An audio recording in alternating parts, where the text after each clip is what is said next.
It all started on a lazy Tuesday afternoon.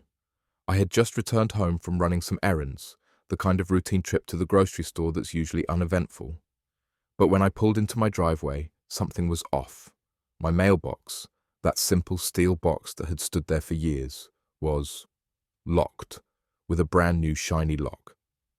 Now I know what you're thinking. Maybe it's a mistake, or maybe the postal service put it there for some reason. But I wasn't buying it. You see, I live in a pretty quiet neighborhood. Peaceful, suburban, no real drama, just a couple of old folks, young families, and a few retirees.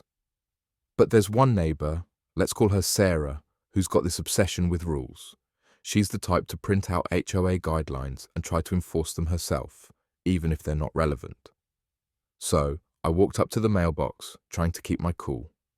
Sure enough, Sarah was sitting on her porch across the street, sipping a glass of iced tea with that smug expression she always gets when she thinks she's right.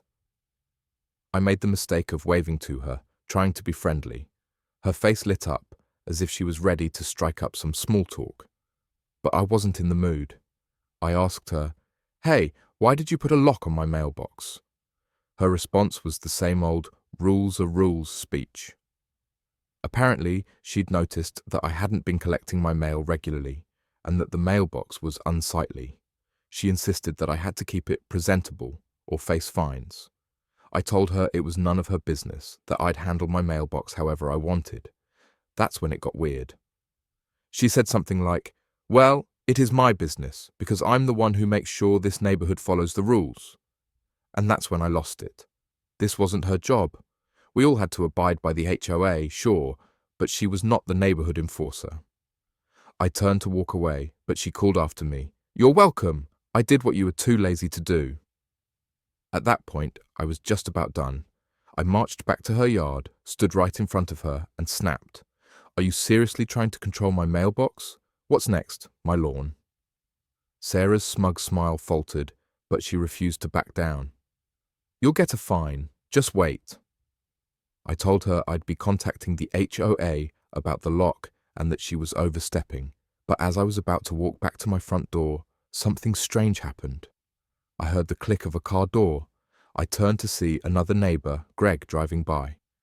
Greg had been a long-time friend of mine, so I waved him over. "What's going on?" Greg asked when he saw my frustration. Before I could answer, Sarah snapped, "You're not going to get away with this. You'll get a fine for that mailbox if you don't start following the rules." Greg, who'd had enough of Sarah's antics in the past, turned to her. "Sarah, stop. You can't just come onto people's property like that. You've got no right to lock her mailbox." Sarah immediately started raising her voice.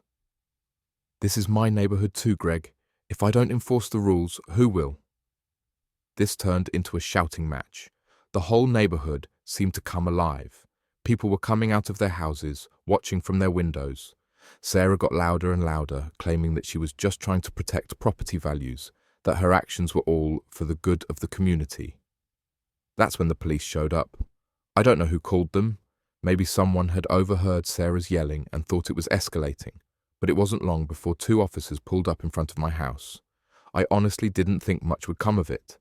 I figured they'd just tell us to calm down and go on their way. But Sarah wasn't having it. When the officers asked her to explain the situation, she started ranting about neighborhood rules and how she was just trying to maintain order. One of the officers raised an eyebrow. "You put a lock on her mailbox?" "Yes," Sarah said proudly, "and I'm not apologizing for it." The officer glanced at me. "Is that true?" I nodded, still a bit stunned that this was even happening. "Yeah, she locked my mailbox without my permission." That's when things got serious. The officers told Sarah to step aside. She was being cited for trespassing and property damage. "You don't have the right to tamper with someone else's property, not even in the name of HOA rules," the officer said. Sarah's face went pale. She sputtered, trying to explain, but it was too late. She was cuffed and placed in the back of the patrol car. She had no idea what was coming. As the officers drove off, I stood there, shocked. I wasn't sure whether to laugh or feel bad for her. This was a woman who thought she could control everything. and now she was getting a very real lesson in boundaries. I never expected her to get arrested over something like this. But here we were. For weeks afterward, people would stop me and ask if I was okay, if everything had settled. Sarah, meanwhile, kept her distance. I don't think she'll be trying to police anyone else's mailboxes anytime soon. So, yeah, be careful who you mess with, especially when they start locking up your stuff without asking. Some people don't know when to stop.